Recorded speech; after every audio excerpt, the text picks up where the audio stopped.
বাংলাদেশে এখন সবচেয়ে ধনী জেলা নোয়াখালী। সম্প্রতি প্রকাশিত একটি জরিপ এই তথ্য প্রকাশ করে। এরপর থেকে জেলাটি নিয়ে সবার আগ্রহ আরো তুঙ্গে উঠেছে। বাংলাদেশের দুবাই ট্যাগ পাওয়া নোয়াখালী ঠিক কি কারণে ঢাকা, চট্টগ্রাম কিংবা সিলেটের মতো এলাকাকে ছাড়িয়ে গেল, কিংবা বাংলাদেশের অর্থনীতিতে এই জেলার অবদান ঠিক কতটুকু, জানবো আজকের ভিডিওতে। বাংলাদেশ পরিসংখ্যান ব্যুরো বিবিএস প্রকাশিত বাংলাদেশের দারিদ্র্য বিমোচন 2022 অনুযায়ী দেশে দারিদ্র্যের হার বেড়েছে। বর্তমানে দেশের 19.2% মানুষ দারিদ্র্য সীমার নিচে বসবাস করছে। শহর অঞ্চলে এই হার 16.5% হলেও গ্রাম অঞ্চলে তা 20%-এর বেশি। 30 জানুয়ারি প্রকাশিত এই প্রতিবেদনে দেখা গেছে বিভাগীয় পর্যায়ে সবচেয়ে বেশি দারিদ্র্য বরিশাল বিভাগে, সেখানে 26.6% মানুষ দারিদ্র্য সীমার নিচে বাস করে। অন্যদিকে সবচেয়ে কম দারিদ্র্য চট্টগ্রাম বিভাগে, যেখানে এই হার 15.2%। জেলা পর্যায়ে মাদারীপুর সবচেয়ে দরিদ্র, সেখানে দারিদ্র্যের হার 54.4%।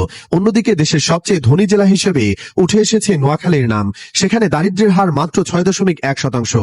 বলা হচ্ছে মূলত দুই কারণে নোয়াখালী সবচেয়ে ধনী জেলার খেতাব অর্জন করে নিয়েছে, যার মাঝে প্রথমটি হচ্ছে কৃষিখাত। নোয়াখালী আঞ্চলিক জিডিপিতে কৃষিখাতের ভূমিকা 40%-এর বেশি।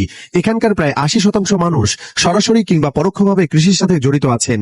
এর মাঝে আবার মাছ চাষ এবং মাছ সংগ্রহের সাথে জড়িত মানুষের সংখ্যা অন্য জেলার থেকে অনেক বেশি, যার কারণে নিম্নভূমি এবং নদীবিধৌত জেলা নোয়াখালী কখনোই মাছের অভাব দেখেনি। এই একই খাতের জন্য নৌকা নির্মাণ, মেরামত, মাছ ধরার সামগ্রী প্রস্তুত করা, শুটকি উৎপাদন এবং জাল তৈরির মতো কাজও ওতপ্রোতভাবে জড়িত। আর এইসব কাজে মানুষের অংশগ্রহণ চোখে পড়ার মতো। একই সাথে কৃষিখাতে ফসল উৎপাদন সাধারণ বছরে মাত্র একবার হলেও নোয়াখালী অঞ্চলের দক্ষিণ দিকের এলাকাগুলোতে শীতকালে নানা ধরনের শাকসবজি এবং ফলের চাষ চলতে থাকে। পাশাপাশি দ্বীপ এবং চরাঞ্চলগুলোতে গরু, মহিষ, ভেড়ার মতো গবাদি পশু পালনকেও এড়িয়ে চলা অসম্ভব, যা অনেক মানুষের জীবিকা নির্বাহের প্রধান উৎস।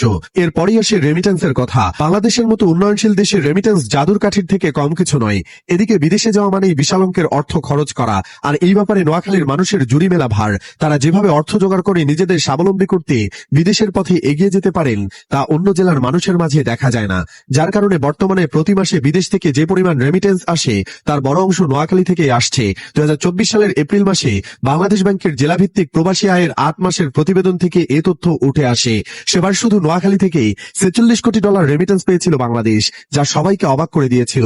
স্থানীয়দের মতে নোয়াখালী নিয়ে যারা ট্রল করতে ব্যস্ত থাকেন, তারা কেউই এই জেলার মানুষ এবং ইতিহাস সম্পর্কে অবগত নন। এই অঞ্চলের মানুষ খুবই চালাক চতুর, সামাজিক, সফল, প্রতিবাদী এবং অতিথি পরায়ণ। খুবই ভালো ব্যবসায়ী হিসেবে নোয়াখালী অঞ্চলের মানুষের যথেষ্ট নাম আছে। তাছাড়া বাংলাদেশের অনেক গুরুত্বপূর্ণ পদ ও জায়গাগুলোতে নোয়াখালীর মানুষের অবস্থান রয়েছে। এই জেলা থেকে এসেছেন বিশিষ্ট খ্যাতনামা অভিনেতা, প্রযোজক ATM শামসুজ্জামান। বাংলা চলচ্চিত্রকে সমৃদ্ধ করতে যে কয়জন ব্যক্তির সর্বাধিক ভূমিকা রয়েছে, তার মধ্যে তিনি একজন। তিনি 1000-এর বেশি বাংলা চলচ্চিত্র